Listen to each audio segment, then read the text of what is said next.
వాటన్నిటికీ మూలం నేను ఆలోచనే.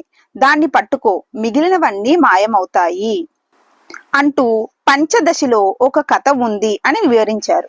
దక్షిణ భారతంలో ఒక గ్రామం. ఆ ఊరిలో ఇద్దరు యువకులు ఉత్తర భాగానికి యాత్రకు వెళ్లారు. వారిలో ఒకతను మరణించాడు. రెండవ వాడు బాగా సంపాదించుకున్నాడు. కొంతకాలం ఇక్కడే ఉండి తర్వాత ఊరికి తిరిగి వెళ్ళాలి అని నిశ్చయించుకున్నాడు. ఈలోగా అతనికి ఒక యాత్రికుడు దేశాటనం చేస్తున్నవాడు కనిపించాడు. తమ గ్రామంలో తమ వారికి తన గురించి, ఆ రెండవ వాని మరణం గురించి వార్త చెప్పమని పంపించాడు. ఆ యాత్రికుడు వార్తనైతే అందజేశాడు. కానీ పేర్లల్లో తారుమారయ్యింది. ఫలితం ఏమైంది? చనిపోయిన వాని తల్లిదండ్రులు తమ బిడ్డ భద్రతకెంతో సంతోషించారు. బ్రతికి ఉన్న వాని తల్లిదండ్రులు దుఃఖంతో కుమిలిపోయారు. సుఖదుఖాలు నిజం పైన ఆధారపడలేదు, మనోభావన పైనే ఆధారపడ్డాయి.